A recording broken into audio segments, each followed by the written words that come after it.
You lost your phone once, maybe for an hour, maybe for a day. You remember the panic, the phantom buzzing in your pocket that wasn't there. Now imagine losing a person that way. Except there was no hour, no day. The panic never fully leaves. Why does grief feel like a missing limb instead of a missing memory? The answer isn't really about sadness, it's about survival. Your brain was never built to process death cleanly.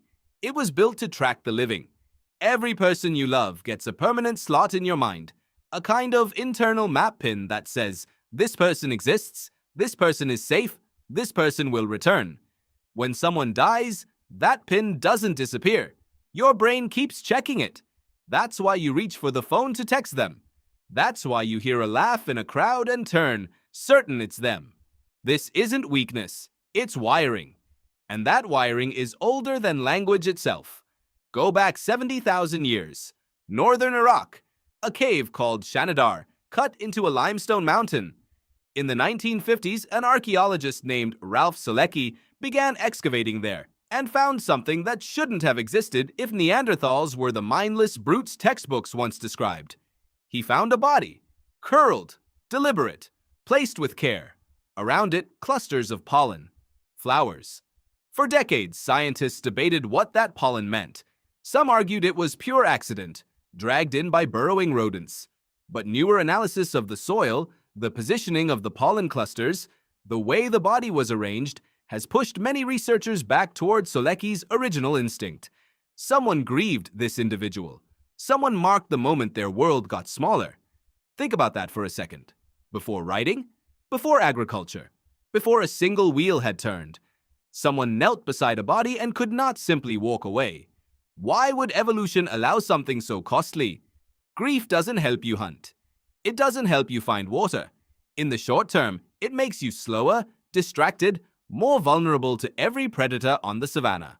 A purely selfish, purely rational machine would cut its losses and move on. But you are not that machine, and neither were they. Here's the twist evolutionary psychologists eventually landed on. Grief isn't a flaw in the survival system. It's a tax paid by a system built for something more valuable than individual survival: connection. The anthropologist John Archer, who spent years studying the biology of loss, argued that grief is the emotional cost of attachment working exactly as designed. If your brain didn't ache when a bond broke, it wouldn't have bothered forming deep bonds in the first place. Pain is the receipt. Love was the purchase. And that changes everything about how you should see a funeral. A funeral isn't really about the person who died. It's a message to the living. It says this bond mattered enough to mark. It says the tribe noticed, around 100,000 years ago, at a site called Kafze in what is now Israel, archaeologists found human remains buried with red ochre and deer antlers placed deliberately near the body. Not scattered, not random, positioned. The archaeologist Paul Pettit, who has spent his career mapping the origins of mortuary behavior, points to sites like this as the earliest fingerprints of a species that had started asking a question no other animal seems to ask. What do we owe the dead? You still ask that question. You just don't realize it. Every time you visit a grave, you don't need to visit. Every time you keep a voicemail, you'll never delete. Every time you set a place at the table out of habit before catching yourself. That's Kafze. That's Shanidar. That's 70,000 years of the exact same impulse, wearing modern clothes. Here's where it gets stranger, though. Grief isn't universal in the way you'd expect. The stages you've probably heard of, denial, anger, bargaining, depression, acceptance, were never actually built from broad scientific data on ordinary grief. They came from a 1969 book by psychiatrist Elizabeth Kubler-Ross, based on interviews with terminally ill patients confronting their own deaths, not on grieving family members at all. Later researchers, most notably the psychologist George Bonanno, tracked thousands of people through real losses and found something the stage model never predicted. Most people don't move through neat stages. Most people are resilient almost immediately. A smaller number suffer for years. There is no universal script. There's only the brain doing its best to update a map that no longer matches reality.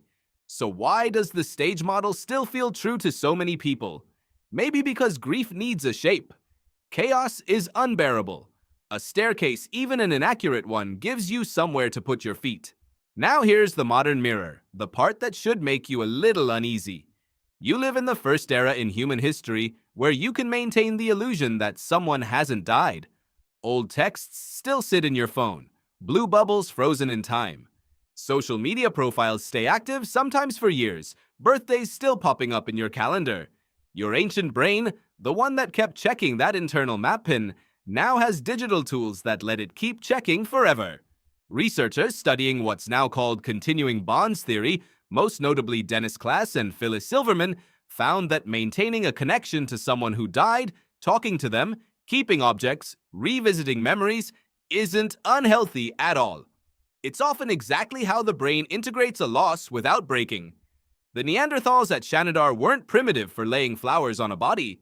They were doing, with pollen and stone, what you now do with a saved voicemail. Building a bridge between a mind that hasn't updated and a world that already has. Which brings you back to the phone in your pocket. The one you reach for out of habit. The one that used to connect you to someone who is gone. It buzzes sometimes, and for half a second, before your brain catches up with reality, you think it might be them. That half second isn't a malfunction. It's the oldest, most human thing about you, running exactly as it was built to 70,000 years ago in a cave in northern Iraq. And it will keep running, quietly, every single day, for as long as you keep loving people enough to lose them.